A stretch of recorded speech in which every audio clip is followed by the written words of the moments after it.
morning. Thank you How are very you? much. Yeah, very well, thank you. How can we help? We've come to see Phil Short. We're Gemma and Ian from the Big Scuba podcast. Oh, right, yeah, from the podcast, that's good. No problem, very good.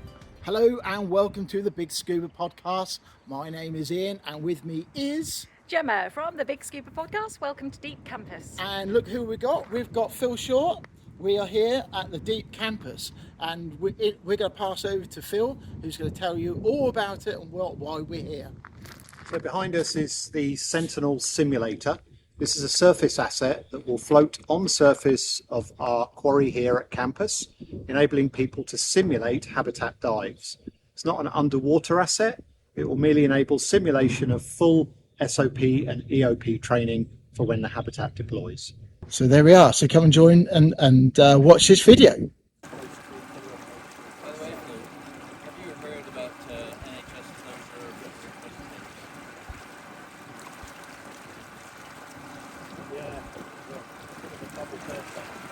They're not flying today, so we'll be putting our boat straight in there to make it easier for you to progress. So have they been working underwater? I got to diving one about 3 weeks ago. Seb was my pilot, and the first thing he took me to was the big North Sea buoy that me and Paul Toomer dived the day it went in. Really? So I was like, I haven't been on that buoy for probably 15 years, and it took me straight down to it. It's a great big rock that's fallen and landed on it, but otherwise it's the same as it Is that was right all at those the years bottom? ago. Yeah, Is it? Wow. 75. Is that the first time you've been in one of those subs? Yeah, one of these types. Yeah, I've been Yeah. in different subs. Yeah. I've lived in a trial. We've got two Triton 3K3 submersibles here, built in Florida. They're about 8 years old, but they've been obviously maintained to a very high standard of engineering and operation. We do that annually with DNV and Cayman Islands, the flag state that regulate us. We're on a state-of-the-art facility, so essentially it's floating concrete. But we have everything we need here to operate both submarines in the quarry to its maximum depth of about 80 meters, depending on where we go.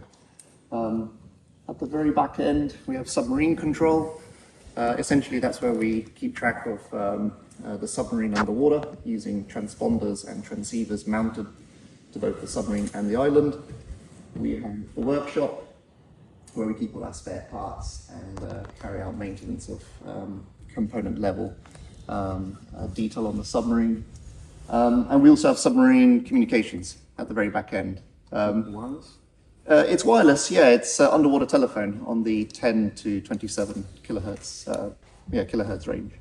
So yeah, pretty efficient for what we do here. Of course, we're in a quarry, so the sound does reverberate between the vertical walls. But it's a very technical site to dive in. It's challenging.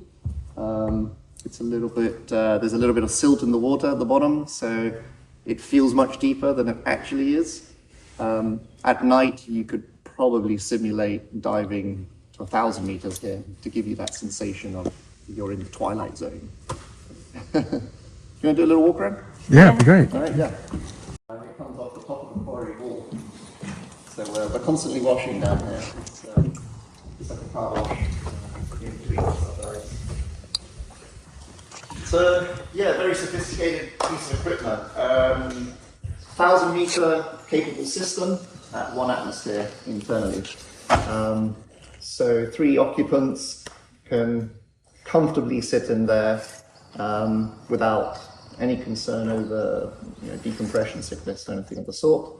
As soon as we close the hatch, we don't add air and we don't take air away. We're simply topping up the oxygen that we're metabolizing and scrubbing the CO2 out of the atmosphere, the internal atmosphere, using a sodium hydroxide scrubber material. The same stuff that you would put in a closed circuit rebreather. Essentially, that's built into the submarine. So what's your duration? Duration of the sub, it depends when was your last cup of coffee, I suppose. We would encourage people to obviously visit the heads before we go diving, but if we're going deep, if we're going to say 100 meters, 200 meters, 300 meters, we could stay underwater for 6 to 8 hours. If we went very deep, if we went to 1,000 meters, 900 meters, 800 meters, then we would carry extra absorbent material, CO2 scrubbing material. So we could essentially just do a quick change. We could stay underwater for much longer, probably 12 hours. But it really depends as well on how much power we're using from the batteries. So the battery pods, you see them just here.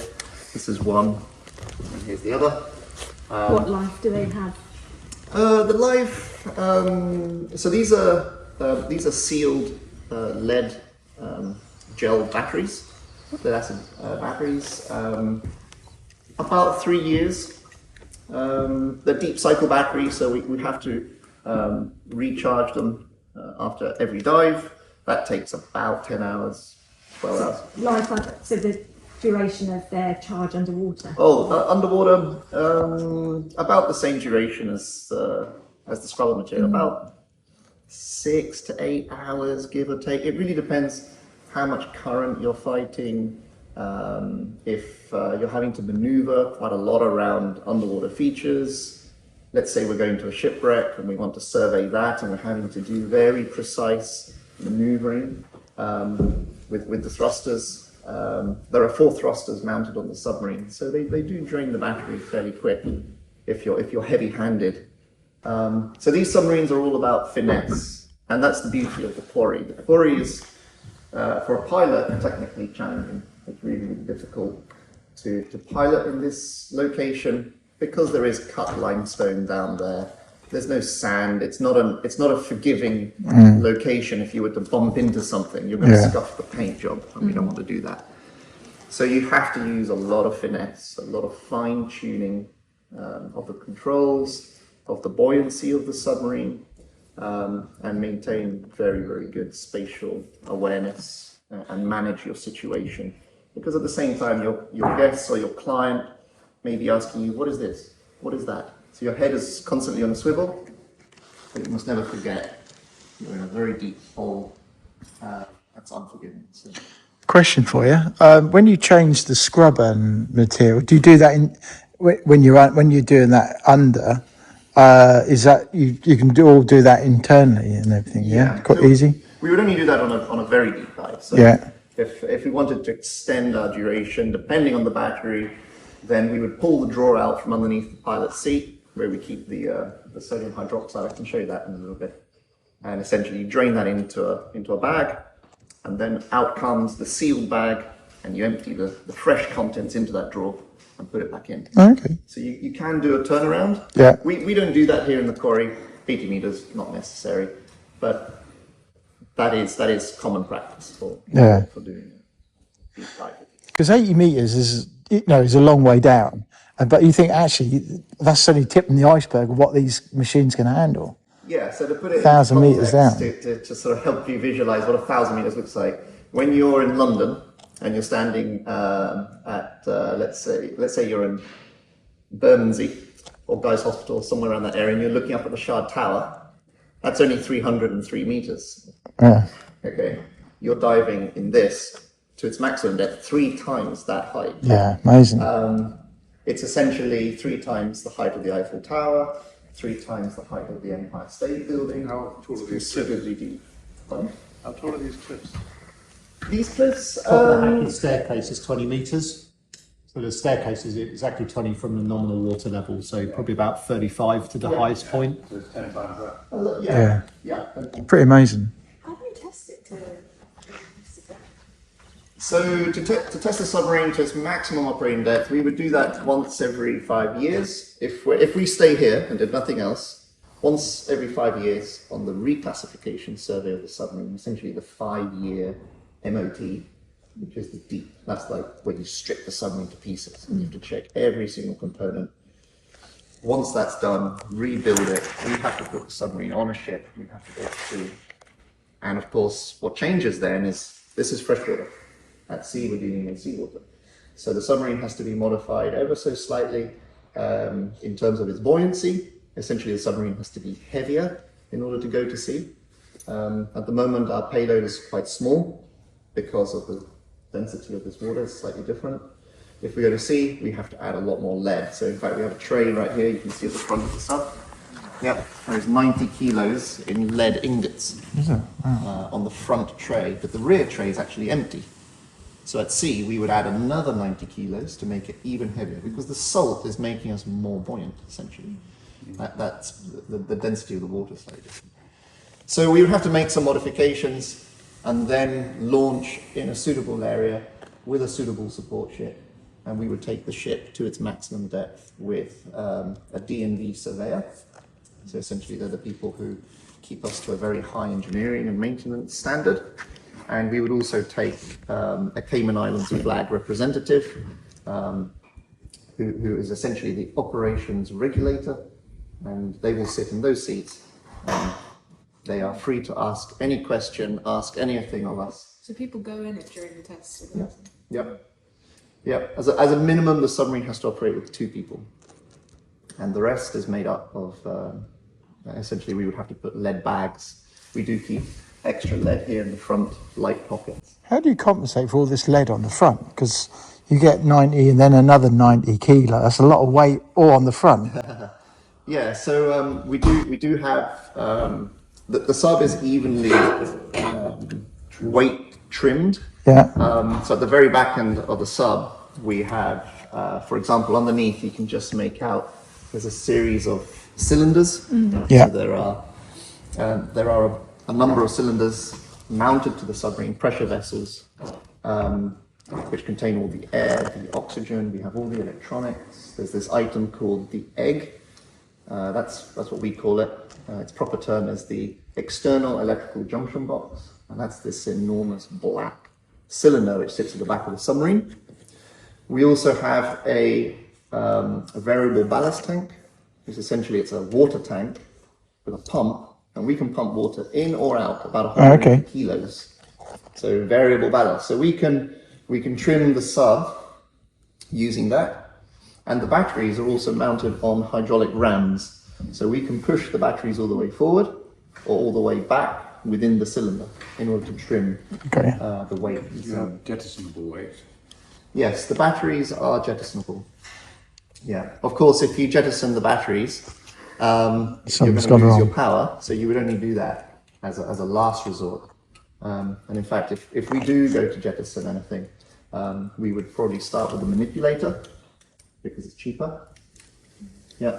So this item here, we can cut this away using a hydraulic ram that's mounted on the front here.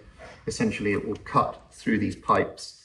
It will then release the mount, and the arm falls away, and we would lose this weight from the front of the sub. Enough to make you go up. Enough to make you go up a little bit. But to be honest, before you even get to dropping things, you have main ballast tanks. These are hollow. Yep. About 3,500 kilos of buoyancy. That's a lot. It's quite a bit. Yeah. So imagine your worst case scenario. You go down, you're entangled in a fishing net on a rope. That's going to pull that up. So what you could do first, before you cut anything away, is simply, well, you assess your situation.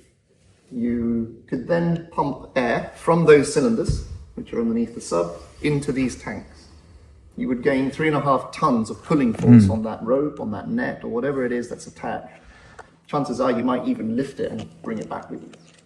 If not, then we could send perhaps an ROV, or maybe the second submarine could come down with its rope cutter. You can place a knife into this manipulator, and essentially you can go down and show the knife to a taut rope, and it will cut through.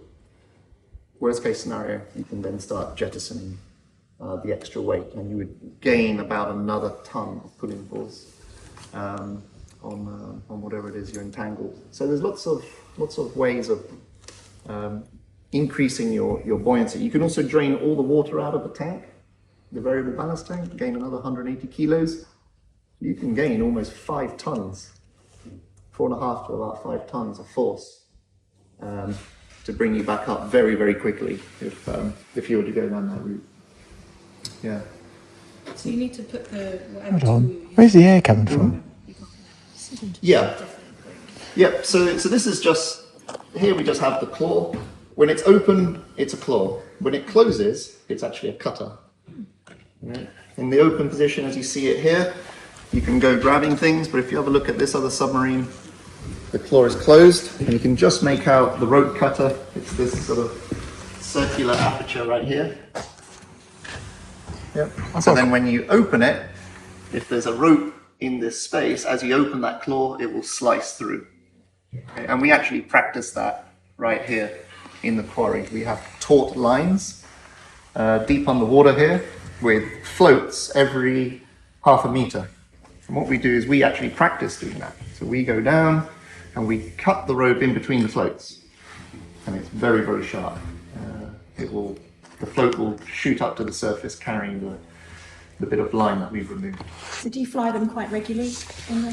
We do, yeah, about once or twice a week at present. We could do it more often, but we like to have a bit of a gap in between so that we can charge the air, the oxygen, the batteries. We do monthly maintenance. We do 3 monthly maintenance, 6 monthly maintenance. So we need time in between diving to carry out all that work.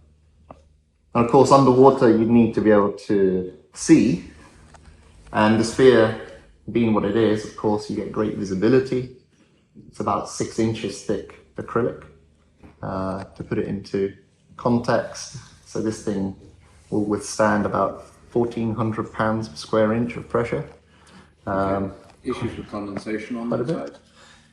Yes, you do get condensation on the inside, and for that reason, we have an air conditioning pack and a cooling system in there. So in a hot climate, or if it's very cold and it's warm inside, you do get condensation along the top, but then we carry very nice plush towels so we can wipe it all down.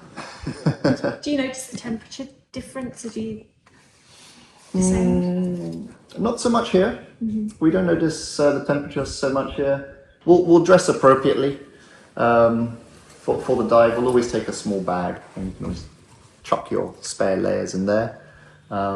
At sea, if you were to be diving, for example, in the Antarctic or in the Arctic, that's where I cut my teeth as a submarine pilot.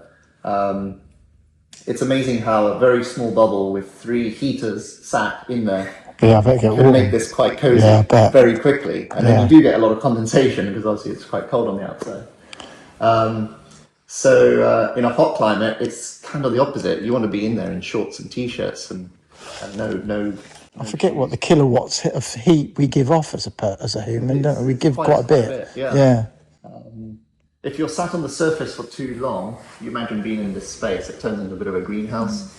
So as soon as you launch and you close that hatch, you want that air conditioning on and you want to go. Once you're in the right position, you want to be on your way. I've got a question, which I don't know if it's a bit of a daft question, but I'm going to ask it. So you're at depth, okay, and you said about you blast all the water you've got on as ballast. Why doesn't that become a vacuum? So if you're going to pump air in there to go up, where's the air? Where's the air come from, and why doesn't that become a vacuum if you're underwater? Right. So if we go around the back of the submarine, I can show you the system how it works. Just mind the rail, say that.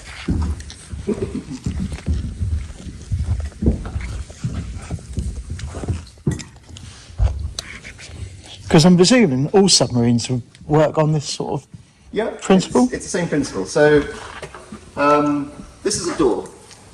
Okay.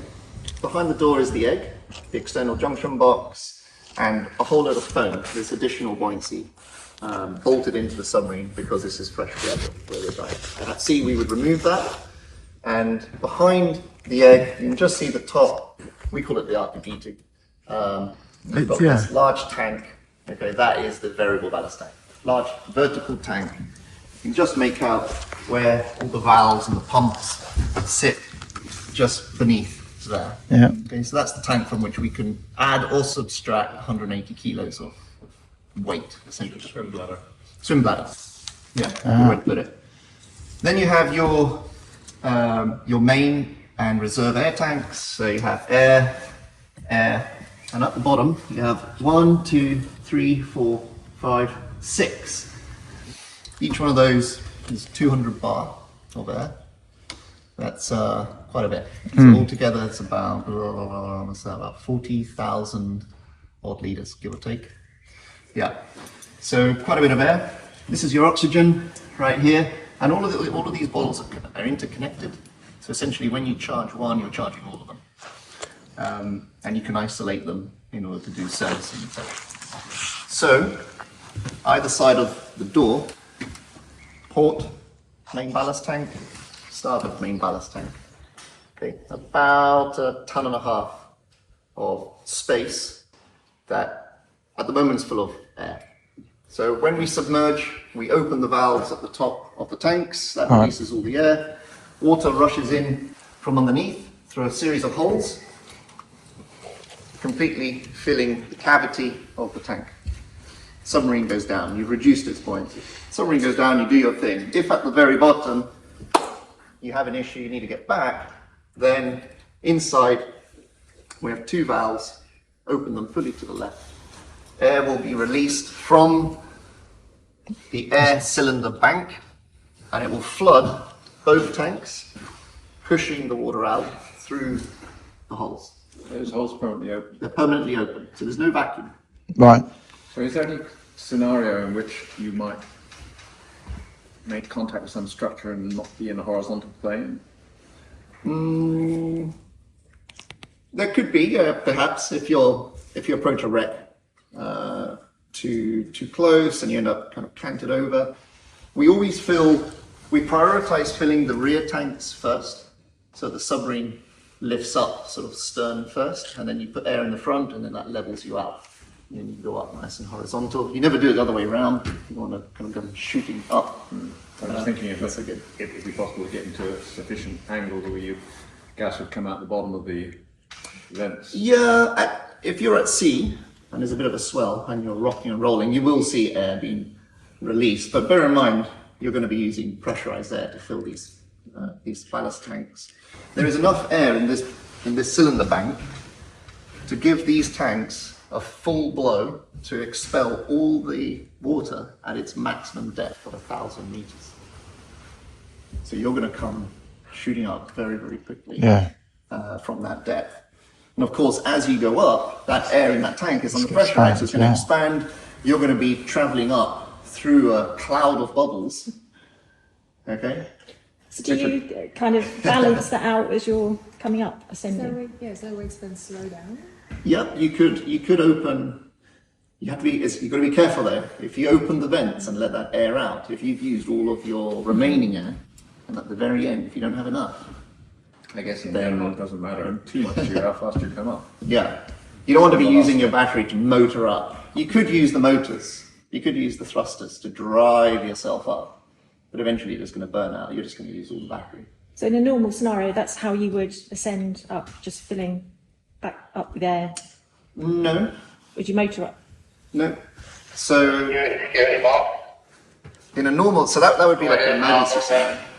In a normal scenario, we release the air. The variable ballast tank is heavy, so we are negatively buoyant, and we're going to use the weight to our advantage. We're going to go very, very quickly down, negatively buoyant. We have an altimeter. We're going to measure the distance between us and the surface of the seafloor. And at about 100 meters, maybe a bit more, 150 meters, we're going to start pumping that water out, releasing, taking away the weight, essentially slowing down the submarine. And then we want to arrive at the seafloor neutrally buoyant or slightly positive. And that's what we practice in this quarry all the time, constantly practicing that. That's the finesse I'm talking about, because you have to have it exactly right in order to thrust forward without rising or thrusting forward and going down and hitting something. It has to go on. Yeah. This is a very small space, you have to do it.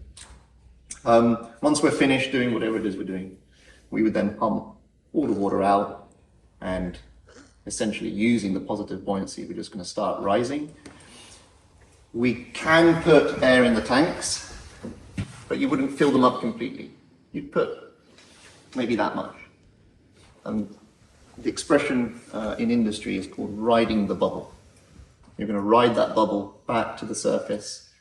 And before you don't want to suddenly breach out, because there could be traffic. So maybe 50 meters from the top, you're going to release that air. to slow your ascent.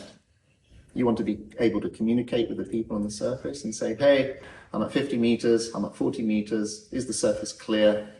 Yes, it's clear. Okay, and then you carry on until eventually you breach.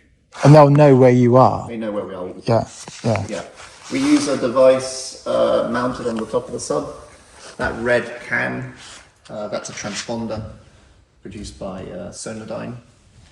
And essentially that is transmitting our position when interrogated by a transceiver mounted to our surface vessel. How do you know what your position is? So there's no GPS on the water, right?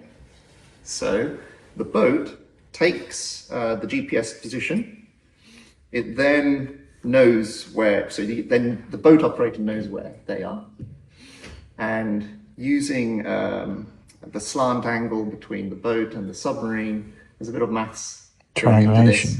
But essentially it's then taking that GPS position and comparing it to where the submarine transponder is located. And it'll go, okay, so their position is X on the GPS grid. So they're using that data to tell us where we are on GPS grid. But we're not actually tracking the satellites. It's the boat doing it, and they're telling us where we are relative to them. So I can show you that over here. So imagine transponder right here. When the boat interrogates the submarine, it's very similar to what they use in aviation. You have like an identification system. The boat will interrogate it and go, hey, where are you? This is my position on the GPS grid. The submarine transponder will go, oh, I recognize the person who's shouting. The transceiver is just over here. You can come and take a look.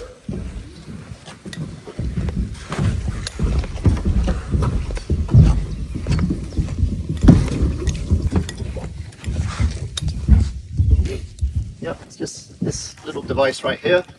So this would be mounted on our boat, on the back end of the boat. This is the GPS antenna.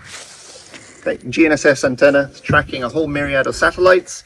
It's taking that data, forcing it down this cable to our computer. The computer's going, yep, okay, I know where the boat is, but now I need to know where the submarine is. And just down there underwater, you can see this great big red can, the transceiver, and the transceiver is talking to the submarine. So it's basing it on a line of position, a single line. Yep. Yep. The tricky part is what we call the slant angle. So when we go deep, the angle between the boat and the submarine, it's quite acute, right? Can it measure your distance away from this? Yep, we can measure distance. It can tell us. So it's actually 2 lines of position then. Yep. But if we're shallow and we're, say, half a mile away, all of a sudden it's very difficult to communicate between here and a point that's just below the surface, especially if there's a bit of a swell riding. So for that reason, the boat must always remain above the submarine, within, say, 100 meters, ideally less. But of course, when it starts to come up, you don't want to be directly above it. No. You want to be 50 meters, 100 meters. It's very accurate. We can track the submarine to within about a meter from quite a distance away. We've got it to the point now, Mark, where basically it's all tagged by a shield water. So you can, on a maritime archaeological project, you can find basically a 15th century toothbrush and plot it on the map live and register it back to surface to the survey. So it's incredibly accurate. Shearwater are working with Sonodyne. So the aim is, once we're fully operational here, any diver in the water on a JJ, on Scuba, on commercial, will all have a transponder, as will the subs, as will ROVs. So basically dive control of the entire site will know where every single subsea asset in the quarry is. I'm impressed you can do that without triangulation. Yeah. It's an amazing bit of kit, and there's different variations of it, different brands, but some of you can use. There are settings built into the software where, let's say, your ship has a Kongsberg system. There is some compatibility between that brand and this brand. So if you're then teaming up with say, a ship of opportunity to go and dive on a shipwreck, but we're going to use the submarine that has a slightly different system. Actually, you can align some of that tech. There's a bit of a discussion to be had between them. to figure out those connections. It can be done.